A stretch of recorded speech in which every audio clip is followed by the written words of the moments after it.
বিজয়ের মাস ডিসেম্বরে ১৫তম দিন আজ। দীর্ঘ স্বাধিকার আন্দোলনের ধারাবাহিকতা ১৯৭১ সালে ২৬শে মার্চ স্বাধীনতা অর্জনের লক্ষ্যে শুরু হয় মহান মুক্তিযুদ্ধ। ৯ মাস সারা দেশের সর্বত্র চলে রক্তক্ষয়ী সংগ্রাম।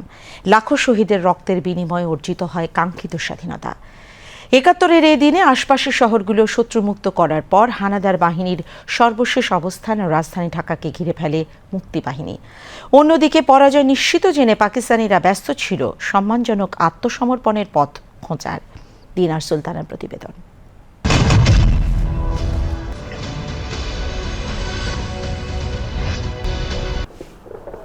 ১৯৭১ সালের ১৫ই ডিসেম্বর ছিল বিজয়ের ঠিক আগের উত্তাল দিন, যখন মিত্রবাহিনী ও মুক্তিযোদ্ধাদের যৌথ আক্রমণে আত্মসমর্পণে বাধ্য হয় পাকিস্তানি বাহিনীর অনেক ইউনিট। এদিন দেশের অধিকাংশ রণাঙ্গনে চলছিল মুক্তিকামী জনতার বিজয় উল্লাস। যুদ্ধে পাকিস্তান বাহিনীর পরাজয় মেনে নেওয়া এবং বিজয়ের ঘোষণা দেওয়ার আনুষ্ঠানিকতায় বাকি থাকে মাত্র। এদিন যৌথ বাহিনী চারিদিক থেকে ঘিরে ফেলে ঢাকা শহর।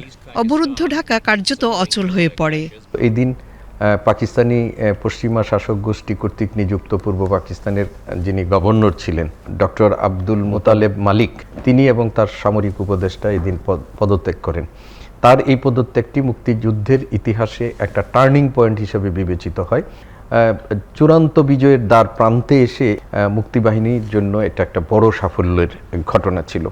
এদিন ভারতীয় নৌবাহিনীর সহযোগিতায় সোভিয়েত রণতরীর ২০টি জাহাজ ভারত মহাসাগরে অবস্থান নিলে মার্কিন সপ্তম নৌবহর দিক পরিবর্তন করে। এই ঘটনার মধ্য দিয়ে যুদ্ধে সাহায্য পাওয়ার যেটুকু আশা ছিল সেটিও শেষ হয়ে যায় পাকিস্তানের। ১৫ই ডিসেম্বর গভীর রাতে পাকিস্তানের প্রেসিডেন্ট ইয়াহিয়া খান ঢাকায় জেনারেল নিয়াজিকে ভারতের সেনাবাহিনী প্রধান পাকিস্তানিদের আত্মসমর্পণের জন্য যেসব শর্ত দিয়েছেন তা মেনে নেওয়ার নির্দেশ দেন। রাত ২টার মধ্যে বাংলাদেশের সব জায়গায় অবস্থানরত হানাদার বাহিনীকে আত্মসমর্পণের নির্দেশ দিয়ে তার বার্তা পাঠান জেনারেল নিয়াজি। এই দিনেই আমরা দেখি পাকিস্তানিদের পক্ষ থেকে আমাদের মুক্তিবাহিনী এবং যৌথ বাহিনীর কাছে, যৌথ কমান্ডের কাছে একটা সম্মানজনক আত্মসমর্পণের একটা প্রস্তাব আসে এবং এই সম্মানজনক আত্মসমর্পণের প্রস্তাবের পরিপ্রেক্ষিতেই ভারতের যে যৌথ কমান্ডের প্রধান, তার পক্ষ থেকে মিত্রবাহিনীকে পাকিস্তানের যে সমস্ত ঘাঁটিগুলো ছিল এখানে, সেইগুলোতে বোমাবর্ষণ মানে বিমান আক্রমণ এটা বন্ধ করার একটা নির্দেশ দেওয়া ছিল। কিন্তু এতৎসত্ত্বেও আমরা দেখি যে সারা দেশব্যাপী মুক্তিবাহিনী পাকিস্তানি হানাদারদের বিভিন্ন ঘাঁটিতে তারা এই সময় আক্রমণ করে। ১৫ই ডিসেম্বর তুমুল লড়াই শেষে মুক্ত হয় গাজীপুর। এদিন কুমিরায় পাকিস্তানি ঘাঁটিতে বড় আক্রমণ হয়।